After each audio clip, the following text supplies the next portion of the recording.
angilazi qala lami abe ngiyalifuna angilazi qala lami Kabe ngiyalivuma angilazi cala la. yahlala le ndoda yalinde yazibuza ukuthi kanti mina elami iqala yini ngoba abantu bayasinda mina ngisinda kuphela iminyaka kanti konke kunesikhathi sakho akulahlwa mbeleko ngokufelwa nabahamba ngeemoto niyakakho imoto yes uma bathola imisebenzi noakakho yes uma banemali niyakakho imali yes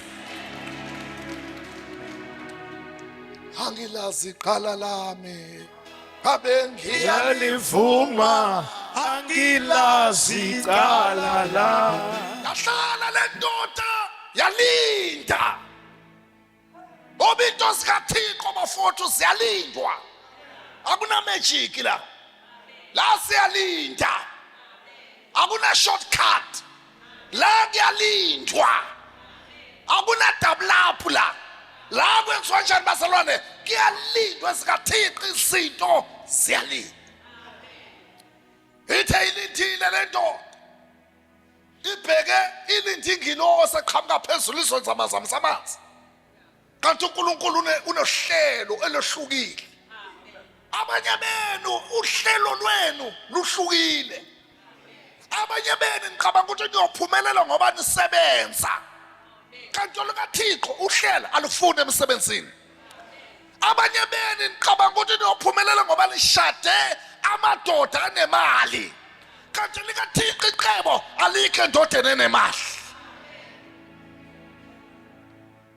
alindi indoda wasuyafela ke manje uJesu yafela inkahlangala wafela omdala wensuku wafela wayekhona wafela okhona namanje yafela ingwenyama omndeni kaJuda eyabhohle eCalvary kwazamazama umhlaba umivela inkahlangala yaqonda kuye lo muntu obekana 38 years yafike yambuza yathi uyathanda ukusinda na ngoba into isebenzela umuntu okholelwa kuyona uma ungakholelwa kule nto ekhaya ayivamanga ukusebenzela uma ungakholelwa kulamanzi akakusebenzeli uma ungakholelwa kulezi iwasha zikusebenzeli uyathanda ukusinda na awuthi amen engathi lo mbuzo bothi uyakholelwa kimi na yaphendula indoda yathi nangithi ngiyangena ngifuna ukuyongena emanzini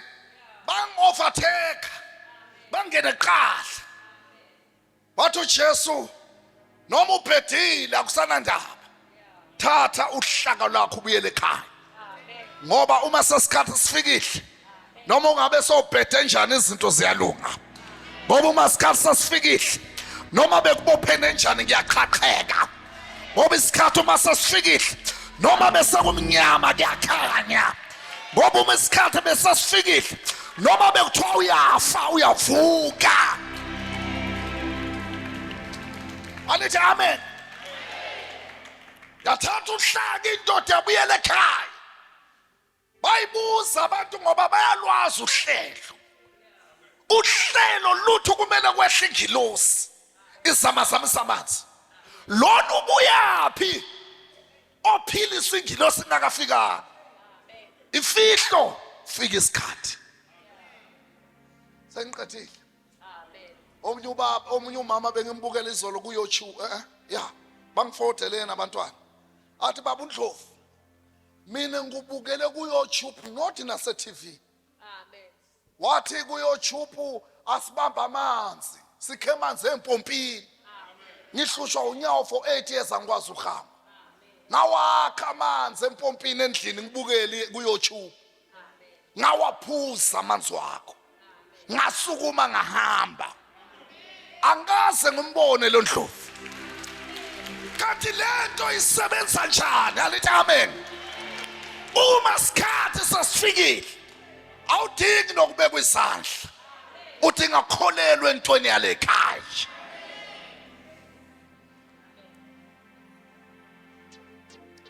manje uNkulunkulu unithandile, favor kaThixo iphezulu kwenu. Namhlanje nizobona umangaliso. Awuvula inhliziyo yakho uphakamisa izandla. Mangabikho osalayo Abanwele beyo bizwa. phakamisa kanjalo isandla sisasho sithi nxa inkosi